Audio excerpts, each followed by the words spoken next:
تینوں کے پریسپس کہاں ہوگا, کہاں پہ مصلحت پسندی جائز ہوگی اور کب وہ حد پار ہوگی کہ نہیں اب یہ اب آپ کو سٹینڈ لینا پڑے گا. وہ سرکمسٹینشل ہے. تو اس کا مطلب یہ ہے کہ وہ یہ بچہ پوچھ رہا ہے کہ حسین علیہ السلام نے مصلحت کیوں نہیں دکھائی, ایمان کیوں دکھایا؟ کہ یہ کوئی بندہ کہ حضرت حسین رضی اللہ تعالیٰ عنہ وہ اسٹیٹ کو چیلنج کرنے کے لیے نکلے تھے. میں ڈس ایگری کرتا ہوں. مکی پوری زندگی کے اندر اللہ کے رسول صلی اللہ علیہ وآلہ وسلم کے بارے میں ہماری یہ assumption کہ he was all about revolution, this is wrong. ہم مکہ میں اللہ کے رسول صلی اللہ علیہ وسلم کا ہجرت کرنا, ہجرت is a very anti revolutionary idea. کیونکہ اس وقت جہاد کا حکم نہیں آیا ہوا سر, ہجری میں آیا جہاد کا حکم. بالکل ایسے ہی ہے. اور جیسے جہاد کا حکم آیا اس کے بعد تو ہجرت نہیں کی مسلمانوں نے, اس کے بعد صرف جہاد کیا. اللہ کے علاوہ کسی اور کا خوف رکھنا بھی شرک ہے. دیکھیں جہاد عبادت ہے. عبادت کا مفہوم یہ ہے کہ آپ نے اس طریقے سے وہ کام کرنا ہے. عبادت وہی ہے نا کہ آپ مثال نماز عبادت ہے. اللہ کہتے ہیں کہ یہ ایسے ڈرتے ہیں انسانوں سے جیسے کہ اللہ سے ڈرنے کا حق ہے, یا پھر اس سے بھی زیادہ, یہ اس سے بھی زیادہ ڈرتے ہیں انسانوں سے جیسے کہ اللہ سے ڈرنے کا حق ہے. میرا خیال ہے ہمیں آڈینس کو بھی نہ مان اللہ بھائی کوسچنس کرائے کیونکہ اس طرح کی ڈسکشن جو ہے نا جس میں 10 آدمیوں نے مرنا ہو, 100 آدمی نے مرنا ہو, 1000 آدمی نے مرنا ہو, لاکھ آدمی نے مرنا ہو, تو اس نے وہ ساری رسپانسبلٹی آخرت کے سامنے رکھ کر تو فیصلہ کرنا ہوتا ہے. خالد صاحب, ہر آرمی کا جرنیل لاکھوں فوجیوں کو مروانے کا رسک روز لیتا ہے جب بھی جنگ ہوتی ہے. یہ جنرل کا کام ہوتا ہے. کیا اللہ کے رسول صلی اللہ علیہ وآلہ وسلم نے کچھ مصلحت کے تحت چیزیں کی کہ نہیں کی؟ کہ ایک بچی بچی اور پوری کی پوری فلسطینی بچیاں قوم نہیں وہ وہاں پہ ریپ ہو رہی ہوں تو سب مردوں کو مار جانا چاہیے. بھائی وہ ٹھیک کہہ رہی ہے. اسی لیے میں کہتا ہوں کہ جب سولوشن صرف اسلام ہو اور اسلام کے نام کے اوپر سفید گولیاں دی جا رہی ہوں آپ کو, تو پینڈیمک پھیلے گی. اس لیے ان عورتوں کو, تمام لڑکیوں کو پتہ ہے اس بات کا, اتنا نسوانی مرد کبھی ہسٹری میں بنی آدم میں نہیں آیا جتنا مسلمان قوم نے اس وقت نسوانی مرد رکھا ہوا ہے. ہر قسم کا مفتی اور عالم میرے خلاف ویڈیو کیوں بنا رہا ہے؟ میں ان کو ڈائریکٹلی حالانکہ پاور دے رہا ہوں کہ بھائی فتویٰ ایشو کر. یہ کس لیے مفتی بنایا تھا؟ آپ دیکھ نہیں لینڈسکیپ کیا چل رہا ہے. میں نے آج تک کسی لبرل کو, کسی آرمی والے کو, کسی سول کو, کسی بیوروکریٹ کو, ٹیکنوکریٹ کو کوئی پاور دی ہے؟ میں تو ہمیشہ علماء کو پاور دے رہا ہوتا ہوں کہ اللہ نے آپ کو اللہ کی طرح طاقت دی ہے. 1.5-2 لاکھ بلڈنگز آپ کے نام کے اوپر ہیں یہاں پہ. اگر آپ نے نہ پکڑی تو ان بچیوں نے مسجد کی امامت شروع کر دینی ہے. زیادہ سے زیادہ کیا جنازہ ہی پڑھا رہے ہو نا, پڑھا لیں گے. نکاح کرا رہے ہو, کرا لیں گے. اور کیا کر رہے ہو؟ جب وقت پڑتا ہے اس وقت غائب ہو جاتے ہو. ایک تو میں معذرت کرنا چاہتا ہوں, ہم سب ایک طرف ہو گئے, ساحل بھائی فلسطین ایک طرف ہو گیا, فلسطین ایک طرف ہو گیا. تو چلیں, I admit my failure. I'm not going to solve it because my contemporaries are going to come in my way. I promise you this. But girls, you are going to solve it through your son and your daughter. Boys, you are going to do this.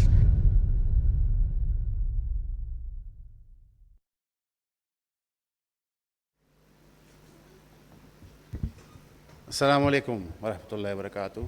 Everybody can hear me? In the back? Everybody? Okay. I don't deserve to be here. There is massive imposter syndrome because there's actual scholars sitting and waiting to discuss different ideas with you guys.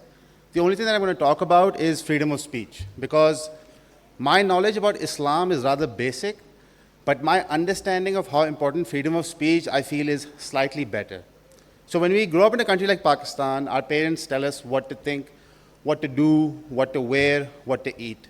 They decide the subjects that we take. I'm sure a lot of you in this university are probably studying something you don't want to study, and your parents sort of convince you to go into that field altogether. This idea that we can't think for ourselves has led to the decay of our civilization and the Ummah in general. When we started the podcast, the idea was to have as many free and open discussions as we possibly can within the limits. And very soon we found out that anything about power structures is a major problem. Now, when we say power structures, there's only one power in Pakistan. Everybody knows what it is. There's no need to mention it again and again, make the people that run this university any more awkward.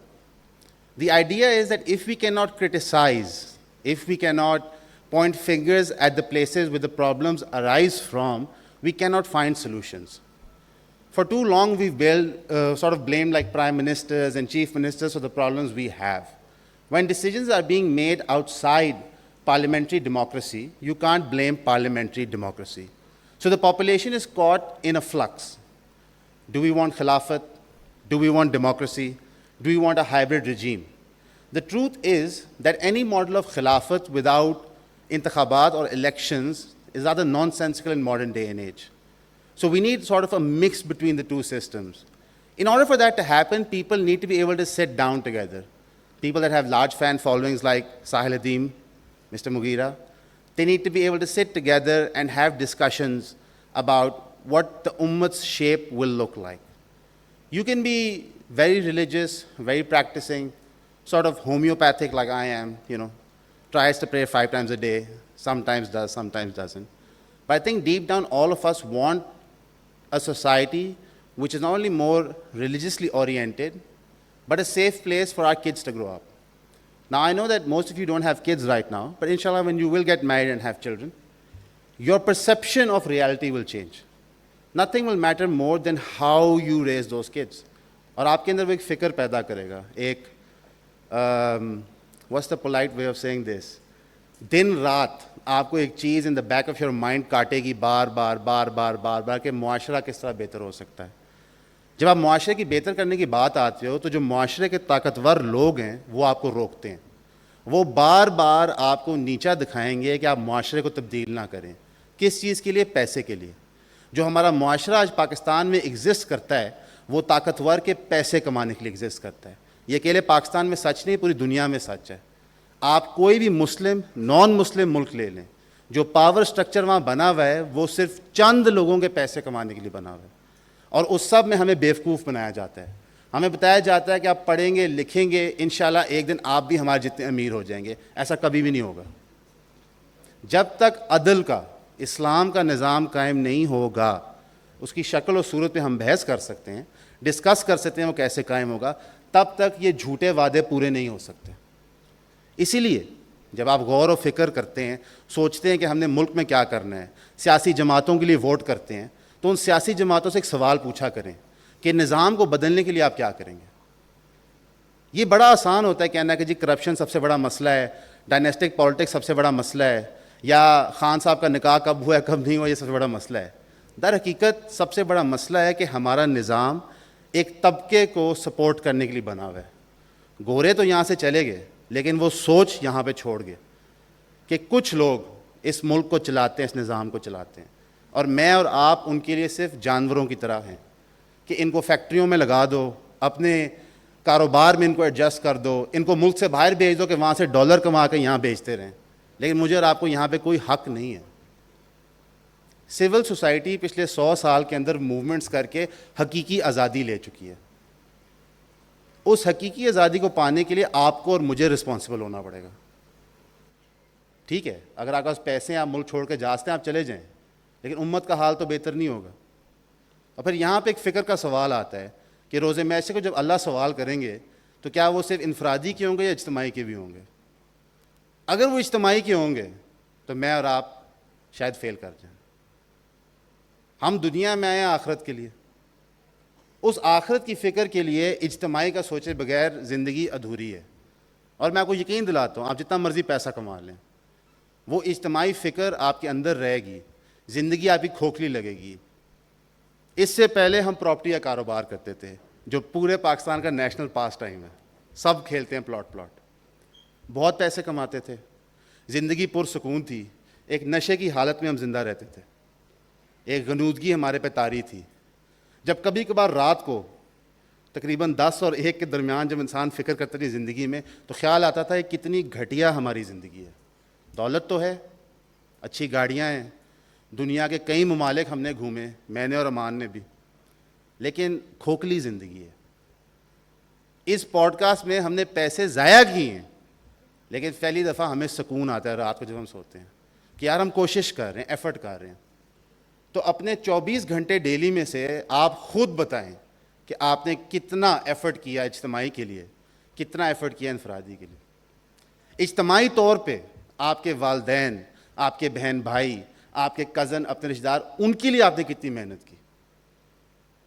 آج جب capital کے اندر بلوچستان سے, KPK سے, پورے پاکستان سے لوگ آتے ہیں اپنی فریاد لے کے, تو آپ جو شہری ہیں اسلام آباد اور راولپنڈی کے لیے, آپ ان کو ویلکم کرتے ہیں, کیا کرتے ہیں؟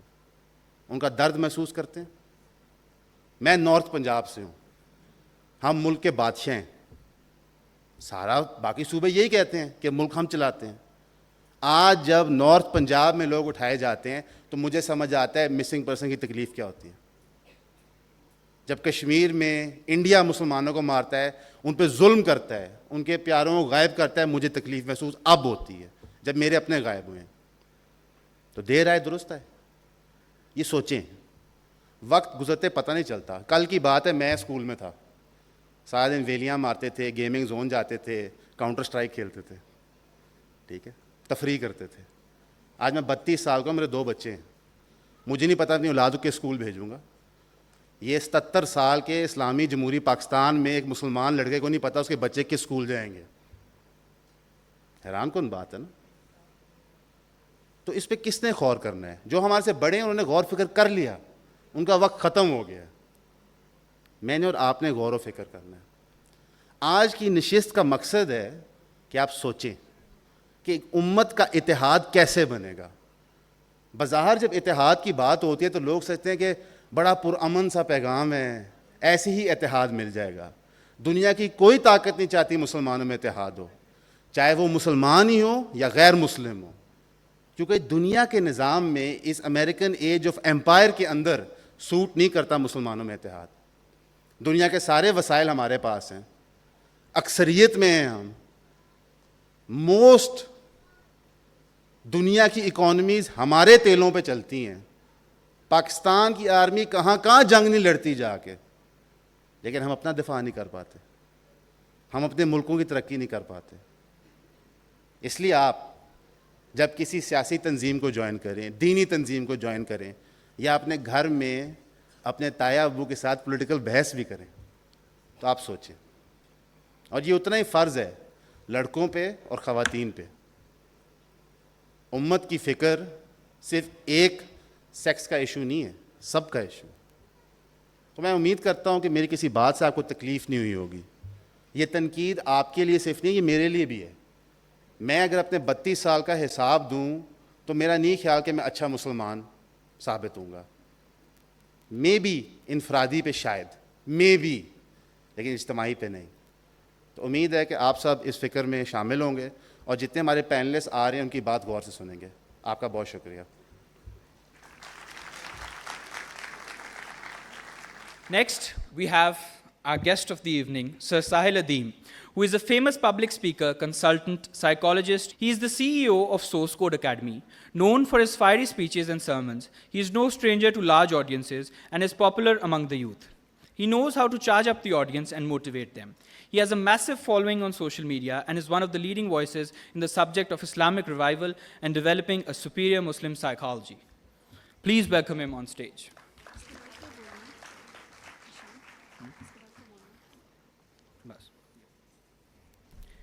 We will now be handing the panel discussion over to our moderator, Amanullah Tariq, for what is said to be an insightful and incredibly fruitful discussion. Thank you. Over to you, sir.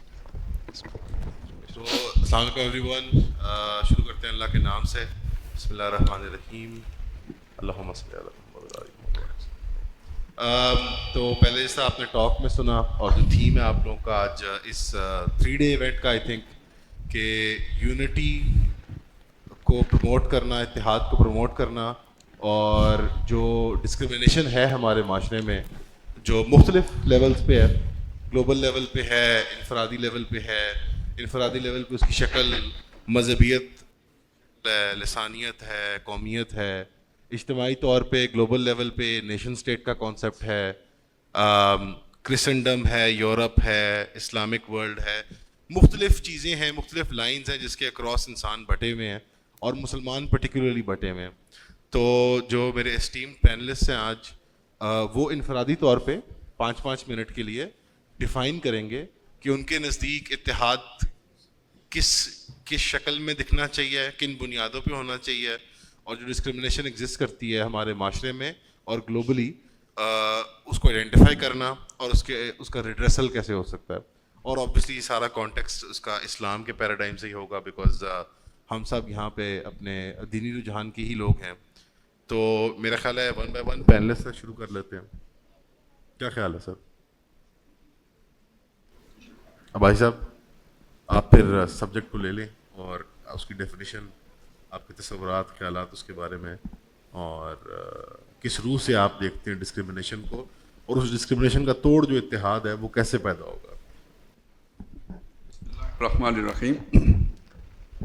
کوئی بھی 2 آدمی یا کوئی قوم یا کوئی اجتماعیت, جب اس میں اتحاد و اتفاق کی کوئی بنیاد ہوتی ہے, کوئی اساس ہوتی ہے, اور جسے ہم امت مسلمہ کہتے ہیں, ظاہر ہے یہ بھی افراد کا مجموعہ ہیں اور بہت سی اقوام کا مجموعہ ہے, خاندانوں کا مجموعہ ہے, کنبوں کا اور قبیلوں کا مجموعہ ہے. اور اس کی جو بنیاد ہے وہ, اور بنیادی جو اساس ہے وہ توحید ہے. زندہ قوت تھی زمانے میں توحید کبھی، اور اب کیا ہے فقط ایک مسئلہ علم کلام. اور بازو تیرا توحید کی قوت سے کبھی ہے، اسلام تیرا دیس ہے تو مصطفی ہے. تو ہمارے ہاں جو سب سے بڑی جو تقسیم ہوئی ہے تو وہ تقسیم ہوئی ہے مسلمانوں کا مختلف اقوام میں بٹ کر علیحدہ علیحدہ وطن بنا لینا، اور پھر اس وطن کو وہ اپنی شناخت کی بنیاد بنا لینا. اس دور میں میں اور ہے، جام اور ہے، جم اور، ساکی نے بنا کی ہے روش لطف و ستم اور، تہذیب کے آذر نے ترشوائے صنم اور، مسلم نے بھی تعمیر کیا اپنا حرم اور. ان تازہ خداؤں میں بڑا سب سے وطن ہے، جو پیرہن اس کا ہے وہ مذہب کا کفن ہے. تو یہ در حقیقت توحید کے مقابل ایک نئی شناخت جب ہم نے تلاش کی تو وہ شناخت پھر امت مسلمہ کی شناخت نہیں تھی، وہ شناخت تھی پھر قومیتوں کی شناخت. کوئی ایرانی ہے، تورانی ہے، افغانی ہے، ترک ہیں، عرب ہیں. تو یہ نیشنلزم جیسے ویسٹرن سویلائزیشن میں نیشنلزم آیا اور اسی کی بنیاد پر ماڈرن سٹیٹس کا تصور آیا، تو وہی امت مسلمہ نے بھی اسی کو اوڑھ لیا. منقسم ہو گئے، تفرقوں میں بٹ گئے، امت کی شناخت ختم ہو گئی اور اس کی جگہ پہ قومیتوں کی شناخت نے لے لی. اور اس کے نتیجے میں پھر ظاہر ہے ہر قوم نے یہ سمجھا کہ ہم سب سے بہتر ہیں، افضل ہیں، دوسرے کمتر ہیں، اور یہاں تک کہ پھر مفادات کا ٹکراؤ ہوا اور سب سے پہلے اپنا اپنا ملک قرار پایا. جیسے ہم بھی 20 سال سے سب سے پہلے پاکستان کا سبق پڑھ رہے ہیں، تو یہی تقریباً ہر طرف ہے. بہت کم لوگوں کو معلوم ہوگا کہ جب 67 میں جنگ ہو رہی تھی عربوں کی اور اسرائیل کی، تو اس موقع پہ جمال عبد الناصر نے اپنے مصر کو یعنی موٹیویشن دینے کے لیے اپنی پبلک کو یہ کہا تھا کہ نحن ابناء فرعون، ہم فرعونوں کے بیٹے ہیں. یعنی بنی اسرائیل کو پیغام یہ دیا تھا کہ جو فرعون تمہاری کٹ چاڑتا تھا ہم اس کے بیٹے ہیں، تو وہی اشرب ہم تمہارا کرنے آ رہے ہیں. اسلام بیچ سے غائب ہو گیا تھا.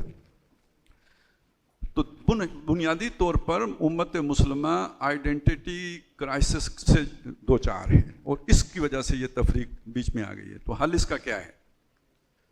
حل اس کا یہی ہے کہ مسلمان ان تقسیموں کو چھوڑ کر، اسے بنیاد بنا کر، ان تعصبات کو چھوڑ کر یا ان عصبیتوں کو چھوڑ کر واپس توحید کی طرف پلٹیں. اور اسلام تیرا دیس ہے تو مصطفی ہے، یہ دوسری جو چیز نبی صلی اللہ علیہ وسلم کا ذکر آیا ہے، تو اصل میں جو یونیفارمیٹی دیتا ہے نا، ایک تو تصور ہے جو ذہنی اور فکری طور پر اطاعت کی بنیاد بنتا ہے، وہ توحید ہے. لیکن امت مسلمہ کے اندر جو یکسانیت لے کے آتے ہیں، یک رنگی لے کے آتے ہیں، ہم آہنگی لے کے آتے ہیں، وہ محمد الرسول اللہ صلی اللہ علیہ وسلم کی شخصیت سے تعلق ہے. جیسے ہر ریاست کے اندر کوئی نہ کوئی ایسی شخصیت ہوتی ہے کہ جس کو ابھارا جاتا ہے، وہ قائد اعظم بنا کر اسے پیش کیا جاتا ہے. تو امت مسلمہ کے قائد اعظم محمد الرسول اللہ صلی اللہ علیہ وسلم ہے. بمصطفیٰ برساں خیش را کے دی ہماؤست، گر بہو نہ رسیدی تمام بو لابیست. اور جب اس توحید کی طرف اور محمد الرسول اللہ صلی اللہ علیہ وسلم کے قدموں کی طرف واپسی ہوگی تو پھر مسلمان ایک ہو جائیں گے، تمام امتیازات سے بالاتر ہو کر. ایک ہوں مسلم حرم کی پاسبانی کے لیے، نیل کے ساحل سے لے کے تابہ خاک کاشغر. اچھا، جتنا کہنے میں یہ بات آسان ہے، کرنے میں اتنی ہی مشکل ہے. توحید پر لے کے آنا اور توحید کو ایک زندہ قوت بنانا، اس کے لیے کتنی جانگ اصل محنت کرنی پڑتی ہے. تو اس کے لیے حضرت نوح علیہ السلام کی زندگی ہمارے سامنے ہے اور جناب محمد الرسول اللہ صلی اللہ علیہ وسلم کی زندگی ہمارے سامنے ہے.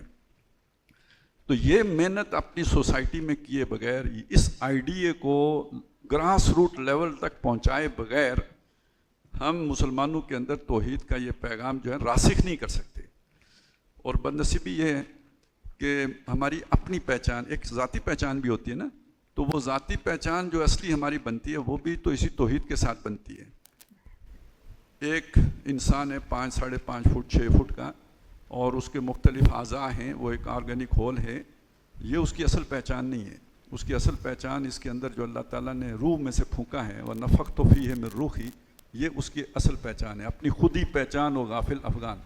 اور وَلَا تَكُونُوا كَالَّذِينَ نَسُوا اللَّهَ فَأَنسَاهُمْ أَنفُسَهُمْ، ان لوگوں کی طرح نہ ہو جاؤ کہ جو اللہ سے غافل ہوئے تو اللہ نے انہیں اپنے آپ سے غافل کر دیا. تو جب اپنے آپ سے غافل ہو گئے, یعنی اپنی اصلیت سے, وہ جو فرشتہ صفت ہمارے اندر رکھی گئی ہے اس سے غافل ہوئے, تو پھر ہم اپنے ارجز کی, اپنے انسٹنکٹس کے غلام ہو گئے, اپنے خواہشات کے غلام ہو گئے, اور اس نے ہمیں پھر حیوان بنا دیا. ثم رددناہ اسفل السافلین. تو ایک فرد کی اصلاح کرنا, اس فرد کو اللہ سے جوڑنا, پھر اس افراد کے مجموعے کو ایک امت کی شکل دینا, یہ بہت بڑا ٹاسک ہے, اور یہ نوجوانوں کی ذمہ داری ہے. اس کے لیے اپنی جو ہے نا وہ اسے آئیڈیل بنائیں, ہدف بنائیں زندگی کا, اور اس کے لیے جیے ان صلاتی و نسکی و محیای و مماتی للہ رب العالمین. تو پھر کہیں جا کے تو ہم اس منزل مراد تک پہنچیں گے, وگرنہ نشستن گفتن برخاستن. میرے خیال میں آپ نے بہت خوبصورتی سے سمیشن کی اپنے آئیڈیاز کی, کہ جو بنیادی آئیڈینٹی ایک انسان کی وہ توحید کی بنیاد پہ ہوگی, اور اس آئیڈینٹی کو مٹیریلائز کرنے کے لیے رسول اللہ کی شخصیت ہے جو یونیفائی کرتی ہیں. ایک کامن مائتھوس کی طرف آپ نے اشارہ کیا کہ ہر ملک میں ایک میتھولوجیکل فگر ہیڈ ہوتے ہیں. محمد علی جناح ہو گئے, اتا ترک ہو گئے ٹرکس کے لیے, ایران کے ہاں ایک زمانے میں شاہ پہلاوی وہ حیثیت رکھا کرتے تھے, اب خمینی صاحب رکھتے ہیں. تو یونیورسل آئیڈینٹی جو ہے, جو ہمارے یونیفائنگ میتھولوجی کے سینٹرل فگر ہیں, وہ رسول اللہ کی شخصیت خود ہے.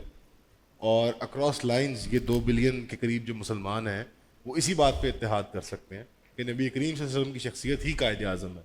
یعنی اگر ہم پاکستان کی اصطلاح میں, اردو کی اصطلاح میں بات کریں, تو آپ نے اشارہ کیا اس میں اپنی گفتگو میں پاکستان فرسٹ کی طرف. پاکستان فرسٹ ایک آئیڈینٹی ہے جس کے ساتھ میرے خیال میں جو سننے والے آج آڈینس ہیں وہ پیدا ہوئے ہیں اس کے ساتھ, یا ایٹ لیسٹ اسکول کے زمانے سے اس کو سن رہے ہیں. انہوں نے پری مشرف یا پری پاکستان فرسٹ ایک پاکستان نہیں دیکھا. ان دونوں میں ذرا فرق واضح کر دیتے ہیں, اور انفرادی اور اجتماعی کا ذرا آپ تھوڑا سا اس کا ریلیشن شپ ایکسپلین کر دیں کہ انسان اگر اجتماعی احساس اپنا پھر بھی پاکستانیت سے جوڑتا ہے تو وہ انفرادی طور پہ پھر کیوں شکار ہوگا اپنے خواہشات کا, اپنے ڈیزائرز کا. اگر پاکستانیت بھی تو ایک آئیڈینٹی ہے تو وہی اختیار کر لے جو آج کل ایک تصور ہے.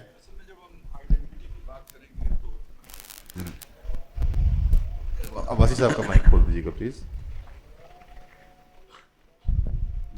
جی بے شک میں نے یہ بات کہی ہے, مثال کے طور پر کہی ہے کہ جیسے ہم کہتے ہیں پاکستان فرسٹ, تو اس طرح ترک بھی کہتے ہیں, اور اسی طرح کہیں گے لبنان والے بھی, سعودی عرب والے بھی. لیکن یہ کہ اگر فرض کریں کوئی ترک نیشنلزم کی بات کرتا ہے تو وہ ایک جینین بات کر رہا ہوتا ہے, ایک حقیقی بات کر رہا ہوتا ہے, اس کی ایک بنیاد ہے. اور اگر کوئی ایران کی بات کر رہا ہوتا ہے تو وہ اس کی ایک تاریخ ہے, وہ صحیح بات کر رہے ہیں. لیکن جب کوئی پاکستانی یہ کہتا ہے کہ پاکستانی ایک آئیڈینٹی ہے, تو یہ بات جو ہے نا یہ نقش پر آب ہے, یہ پانی کے اوپر ایک نقش ہے جو آپ نے بنایا ہے, اور ذرا سا تلاطم میں یہ بہہ جاتا ہے. یہاں پہ آپ دیکھیں ترکی کے اندر اس طرح کی کوئی موومنٹ نہیں چل رہی جیسی کہ پاکستان میں بلوچستان میں ہو رہا ہے, جیسے کہ اب KPK میں صورتحال بن رہی ہے, جیسے گلگت بلتستان میں ہے, ایون کشمیر میں بھی بعض اوقات ہمیں دیکھنے کو مل جاتا ہے. تو اگر آپ اس چیز پہ آتے ہیں, اس کو اپنی آئیڈینٹی ڈکلیئر کرتے ہیں نیشنلزم کو, تو پھر یہ قومیتوں کا مجموعہ ہے, اور پاکستانیت پر غالب ہے پنجابیت, پاکستان پر غالب ہے سندھی نیشنلزم, پاکستانیت پر غالب ہے بلوچ نیشنلزم, اور پاکستانیت پر غالب ہے پختون نیشنلزم. ہم نہ مانیں تو بے شک نہ مانیں, لیکن یہ ریئلٹی ہے. لہٰذا پاکستان وہ واحد ملک ہے مسلمان ممالک میں کہ یہاں کا مسلمان اس اعتبار سے بہت خوش نصیب ہے کہ وہ اگر اسلام کی خدمت کر رہا ہو تو وہ اسی وقت پاکستان کی بھی خدمت کر رہا ہوتا ہے. اس لیے کہ یہ بنائی لا الہ الا اللہ کی بنیاد پر ہے, یہ نیشنلزم کی بنیاد پر نہیں بنا. پوری دنیا میں واحد ملک ہے جو واقعتاً نظریے کی بنیاد پر بنا ہے. یہ غلط کہا جاتا ہے کہ اسرائیل بھی بنا ہے. اسرائیل اصل میں وہ بھی نیشنلزم کی بنیاد پر, اور جو سیمیٹک وہ جو ہے نا اس کی بنیاد پہ بنا ہے. پاکستان ہے جو لا الہ الا اللہ کی بنیاد پہ بنا. بازو تیرا توحید کی قوت, کم از کم زبانی تو ہم نے کر دی وہ بات, ٹھیک ہے, اور وہ قوت مل بھی گئی, تبھی تو بنا لیا, نہیں تو کیسے بن سکتا تھا. لوگوں نے جانے دی ہے نا, اپنا سارا کچھ قربان کیا نا پاکستان بنانے کے لیے. تو اس اعتبار سے اگر فرض کریں میں ایک بہتر مسلمان بنتا ہوں تو میں ایک بہتر پاکستانی بھی ہوں. اور آج آپ دیکھیں کہ کون سی چیز ہے جو پاکستانیوں میں اطاعت پیدا کر سکتی ہے. نہ پنجابیت پیدا کر سکتی ہے, نہ پختونیت پیدا کر سکتی ہے, نہ بلوچیت پیدا کر سکتی ہے تو صرف اسلام کر سکتا ہے. وہی جس نے 47 میں ایک کیا تھا وہی آج پھر ایک کر سکتے ہیں. تو اس اعتبار سے ہم خوش نصیب لوگ ہیں کہ ہمارا یعنی وطنیت بھی اور اسلامیت بھی دونوں مل جاتے ہیں. لیکن اگر ہمارا نیشنل ایجنڈا یہ ہو کہ ہم نے کوئی پاکستانیت نام کی ایک نئی قوم جو ہے وہ بنانی ہے تو یہ ایک نیا کام ہم کریں گے. ابھی ایٹم بم ہم نے بنا لیا تو اس طرح ہم کوئی قوم بھی شاید بنا لیں, شاید پاکستانی معجزہ ہو جائے. لیکن ابھی تک وہ قوم بن نہیں سکتی, نہیں بن سکتی. جناب کھل گیا میرا مائک کھلا ہوا نا. بڑا خوب فرمایا آپ نے کہ پاکستانیت ایک مصنوعی آئیڈینٹی بنانے کی کوشش کی جاتی ہے, بار بار کی جاتی ہے پچھلے 20-25 سال کے اندر, لیکن وہ ناکام اس لیے ہوتی ہے کیونکہ لسانی یا قومی پہچان وہ پاکستانیت کی آئیڈینٹی سے بڑھ گئی ہے. اوبویسلی ایک ٹرائبل کنیکشن ہے, لنگوسٹک کنیکشن ہے. It doesn't make any sense کہ بلوچستان کے ایک کونے میں آدمی بیٹھا ہوا ہے تو اس کا کیا تعلق ہے اس اردو اسپیکنگ بہاری کے ساتھ جو مائگریٹ کر کے کراچی آیا ہے. کلچرلی وہ ڈسٹنکٹ ہیں, ان کے اندر اگر کوئی کامن پوائنٹس ہیں تو وہ اسلام کے ہی ہیں. واپس انشاءاللہ جب پینل ڈسکشن کھلے گی تو آپ ڈس ایگری بھی کر سکتے ہیں اگر آپ کسی تصور سے ڈس ایگری کریں. لیکن فی الحال ابھی مغیرہ لقمان صاحب سے پوچھتے ہیں, سر آپ کس کانٹیکس میں دیکھتے ہیں اتحاد کو, اور کیا وہ چیزیں ہیں, کیا وہ ڈسکرمنیشن کے فارمز ہیں جو اس اتحاد کو نقصان پہنچا رہے ہیں. خالد صاحب نے اوبیسلی پہلے گلوبل اسکیل پہ انالیسس کیا نیشن اسٹیٹ کے کانسیپٹ کو, اور پھر انفرادی لیول پہ جو ٹرائبل افیلیشنز ہوتی ہیں لوگوں کی, ان کی جو مسائل درپیش آتے ہیں, اور انہوں نے پاکستانیت اور اسلام کو سینونیمس ڈکلیئر کیا. ایکولی ایز ایک پازیٹیو کی آئیڈینٹی بھی ہے بٹ ایکولی ایز ڈینجرس بھی. تو مغیرہ بھائی ذرا وضاحت. جزاک اللہ خیر. ماشاء اللہ بہت سے ڈائیورس ٹاپکس ہیں. میں 2-3 چیزیں انشاءاللہ ذکر کرتا ہوں. سب سے پہلے تو ایک مسلمانوں کے حوالے سے بات کروں گا, پھر اس کے بعد اگر گلوبل لیول پہ بھی کچھ بات کروں گا. پرائمریلی جو اختلاف ہے مسلمانوں کے درمیان, اس کا جو بنیادی ریزن ہے, کیونکہ سارے کلیم کرتے ہیں الحمدللہ ہم قرآن مجید کو مانتے ہیں, اللہ کے رسول کو مانتے ہیں, اللہ کو مانتے ہیں. جب ہمارا خدا ایک ہے, نبی ایک ہے, قرآن ایک ہے, تو پھر یہ اتنے سیکٹیرین گروپس کیوں ہیں, یہ اختلافات کیوں ہیں, اتنی زیادہ انٹالرنس اور فنیٹسزم کیوں ہیں. تو اس حوالے سے مجھے ایک کال اور ایک حدیث یاد آتی ہے صحیح مسلم کی, جس کے اندر ہمیں کاز پتہ چلتا ہے کہ ایکچولی مسلمانوں میں اختلاف کب ہوتا ہے, یا پھر خاص طور پہ انٹالرنس کب آتی ہے, یا پھر ہم کہتے ہیں سیکٹیرینزم کب جو ہے نا when it takes birth. تو آپ کو پتہ ہے کہ سب سے پہلا جو گروپ ہے یعنی مسلمانوں میں وہ تھا خوارج کا, جن کو حروریہ بھی کہا جاتا ہے. تو حروریہ جو ہیں, جب یہ خوارج سیدنا علی رضی اللہ تعالیٰ عنہ کے خلاف بھی باہر نکلے, اور اس طریقے سے سیدنا معاویہ کے بارے میں ان کے خلاف بھی باہر نکلے, تو سیدنا علی نے ان کو جب کنفرنٹ کیا, ان سے ڈائلاگ کرنے کی کوشش کی, تو ان سے پوچھا کہ آپ کا کلیم کیا ہے, یعنی وٹ ڈو یو ایکچولی, یعنی آپ کا یعنی سلوگن کیا ہے, وائی آر یو آؤٹ, آپ کا ریزن آف بینگ کیا ہے. تو انہوں نے کہا کہ لا حکم الا للہ, یعنی ہمارا کلیم بڑا سادہ سا ہے کہ اصل جو فیصلے کا اختیار ہے وہ اللہ کی ذات کو, اور کوئی نہیں. اور آپ چونکہ اللہ کے فیصلے کے مطابق فیصلہ نہیں کر رہے, اللہ کی نازل کردہ شریعت کے مطابق فیصلہ نہیں کر رہے, تو ہمارے نزدیک آپ علیہ باللہ ان کو اسلام سے خارج انہوں نے قرار دیا. تو اس موقع پر سیدنا علی رضی اللہ تعالیٰ عنہ نے بڑی خوبصورت بات کی اور اس کو آئیڈینٹیفائی کیا رائٹلی. اور سیدنا علی نے کہا کہ کلمۃ حق ارید بها الباطل, کہ جو بات انہوں نے کی ہے نا وہ بات بہت ٹھیک ہے, بالکل صحیح کی ہے, کیونکہ وہ قرآن کی بات ہے. قرآن مجید خود کہتا ہے ومن لم يحكم بما انزل الله فاولئک هم الکافرون, یعنی کلمہ حق ہے, لیکن اس سے جو مراد دی جا رہی ہے وہ بیسیکلی جو اس کی انٹرپریٹیشن کی جا رہی ہے وہ باطل ہے. تو اس کی بنیاد پر امام ابن قیم رحمہ اللہ تعالیٰ عنہ ذکر کرتے ہیں, وہ کہتے ہیں کہ امت کے اندر جتنے بھی فرقے پائے جاتے ہیں, کتاب الروح کے اندر وہ یہ ذکر کرتے ہیں, وہ کہتے ہیں امت میں جتنے بھی فرقے پائے جاتے ہیں, اور خاص طور پہ گمراہ فرقوں کی اگر ہم بات کریں, تو ان کی بنیاد جو ہے نا وہ مس انٹرپریٹیشن آف قرآن سننا ہے. یعنی اللہ اور اس کے رسول صلی اللہ علیہ وسلم, یعنی قرآن مجید کی آیات اور اللہ کے رسول صلی اللہ علیہ وسلم کی سنت ہے, اس کی غلط انٹرپریٹیشن, اس کی غلط تعبیر ہے.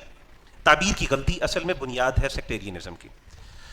اب مسئلہ یہ ہے کہ یہ جو تعبیر کی غلطی ہے یہ ایک اور سوال کو میرے خیال ہے پیش کرتی ہے, اور جو عام طور پہ جب ہم یونٹی کی بات کرتے ہیں تو یہ سوال ہمیشہ سامنے آتا ہے کہ کیا ہمارے دین نے کوئی ایسا سٹینڈرڈ ہمیں دیا ہے, کوئی ایسا بینچ مارک دیا ہے جس کی بنیاد پر ہم یہ فیصلہ کر سکیں کہ قرآن و سنت کی یہ تعبیر اور یہ انٹرپریٹیشن وہ ٹھیک ہے اور یہ غلط ہے.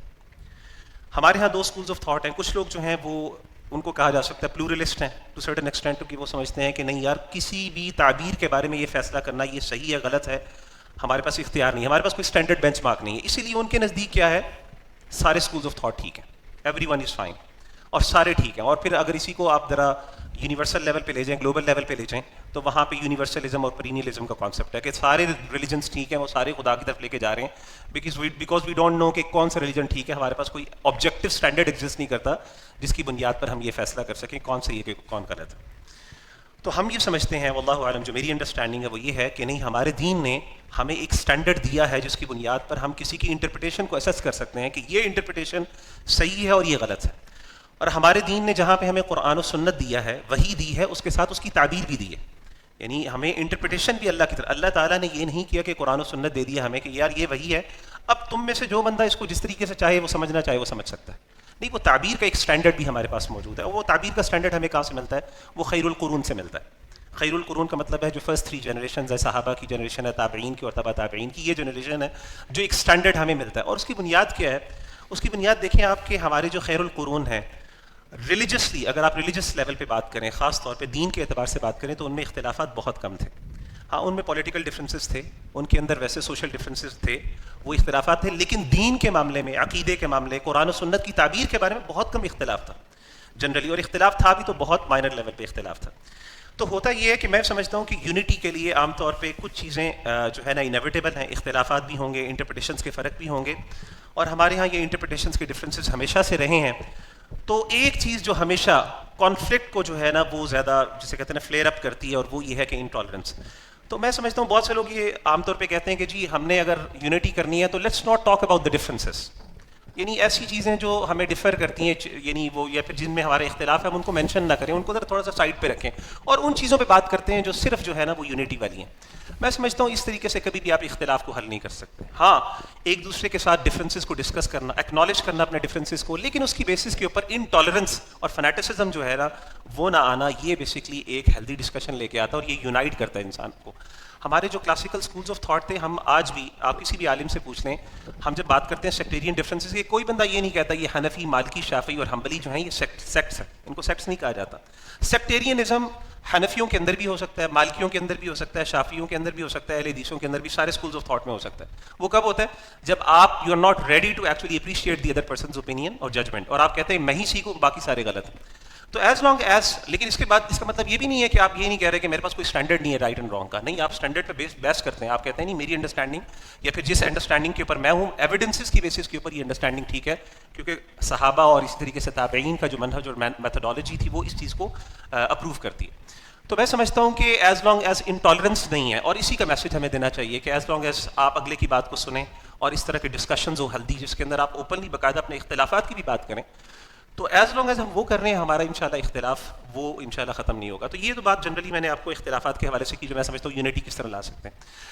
جو دوسری بات آپ نے آئیڈینٹی کی بات کی, بالکل سر نے بہت اچھی بات کی, اور میرا خیال ہے اس کے بعد بات کرنے کی نہیں ہے. میں سمجھتا ہوں کہ ہمارے جو آئیڈینٹی کا جو کانسیپٹ ہے وہ بیسکلی عبودیت کے اندر ہے, سرویٹیوڈ کے اندر ہے.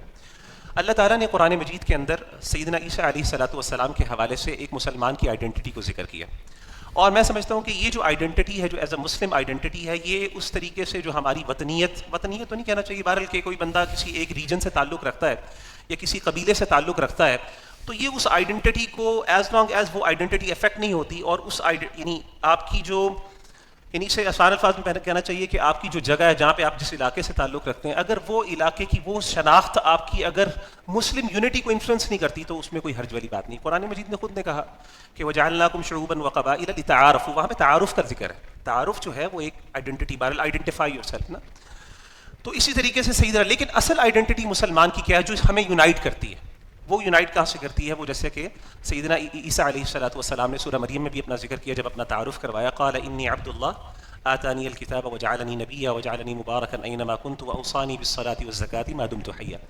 تو ایک مسلمان کی آئیڈینٹی جو ہے وہ بہرحال اللہ کی بندگی ہے, اللہ کی سرویٹیوڈ ہے, اور اسی کے اوپر سارے امت مسلمہ یعنی اکٹھی بھی ہوتی ہے, اور اسی کے ساتھ اپنی اصل شناخت کرواتی ہے. باقی میں سمجھتا ہوں کہ ملکی لیول کے اوپر اگر اس طرح کا تعارف کروانا کہ میں پاکستانی ہوں اور کچھ کسٹمز اینڈ ٹریڈیشنز کے ساتھ منسلک رہنا, چاہے وہ ڈریس کی فارم میں ہو چاہے وہ زبان کی فارم میں ہو, تو میرا خیال ہے کہ یہ اس طریقے سے ڈائریکٹلی اس طریقے سے کانٹراڈکٹ نہیں کرتی مسلم آئیڈینٹی کی.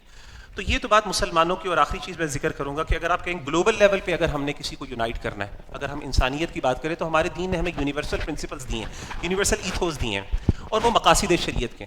مقاصد شریعت جو ہیں ہمارے 5 جو بڑے مقاصد ہیں, میں سمجھتا ہوں یہ 5 ایسے مقاصد ہیں جس پہ پوری دنیا اکٹھی ہو سکتی ہے, اور یہ جو ہے الٹیمیٹ ہیں سروائیول آف اینی سوسائٹی. اور وہ کون سا ہے؟ پرزرویشن آف ونس دین, یعنی دین کی حفاظت, پھر انسانی جان کی حفاظت, انسانی نسل کی حفاظت, اسی طریقے سے انسانی یعنی عقل کی حفاظت, اور اسی طریقے سے انسانی مال کی حفاظت. تو یہ یونیورسل ایتھوز ہیں.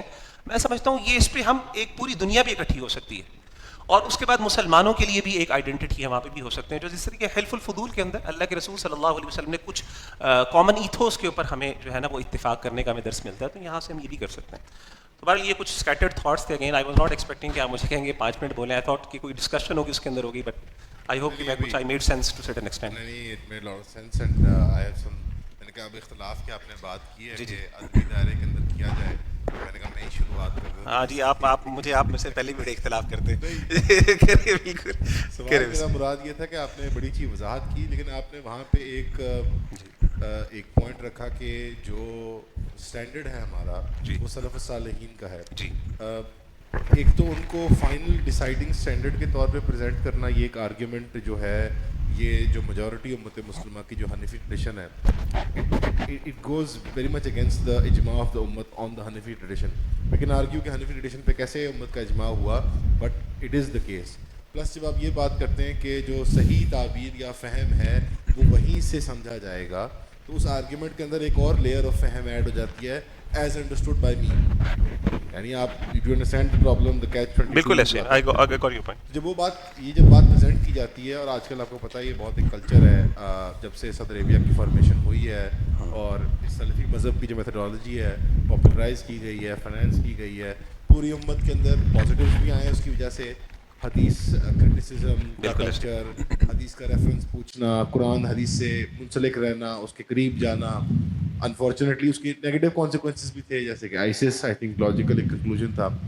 جب آپ یہ سوال اٹھا دیتے ہیں کہ ایک پرٹیکولرائز تعبیر ہے دین کی, جو اس پہ اگر اتحاد کیا جائے گا یا اس کو بینچ مارک کے طور پہ استعمال کیا جائے گا, تو ہمارا 1400 سال کا لیگل ٹریڈیشن کہاں جاتا ہے؟ بس ایک بہت اچھا کال ہے ایک ویسٹرن کینن میں سے ایک فلاسفر کا, کہ جو مذہب ہوتا ہے وہ دین ہوتا ہے, ایک لیگل کیس ہوتا ہے جو آپ نے اپنے آبا و اجداد سے انہیرٹ کرتے ہو. وکیل بدل جاتے ہیں, قاضی بدل جاتے ہیں, لیکن کیس وہی چلا آ رہا ہوتا ہے. تو پاکستان میں جو کورٹ کچہری میرے خیال میں ہماری قوم اس انالوجی کو سمجھتی ہے, وہ اپروپریٹ ہے. تو لیگل ٹریڈیشن جو اسلام کا ہے, where do you think it stands with regards to اختلاف؟ اینڈ سیکنڈلی, کیا اختلاف کی بنیاد صرف تعبیر کی غلطی ہے یا انسانی عقل بھی ہے؟ انسانی عقل مجبور کرتی ہے کہ انسان جب کسی ایک ٹیکسٹ کو انٹرپریٹ کریں, ایون اگر وہ کور سورسز سے کر رہے ہوں, یعنی جو فار ایگزامپل اگر ہم سلفی میتھڈالوجی کو ہی لے لیں, تو سلفی میتھڈالوجی کے اندر بھی گروپس ہیں obviously. بالکل ہے. تو when does اختلاف بیکم تفرقہ بازی, یا وہ اختلاف کب تعبیر کی غلطی بنتا ہے اور وہ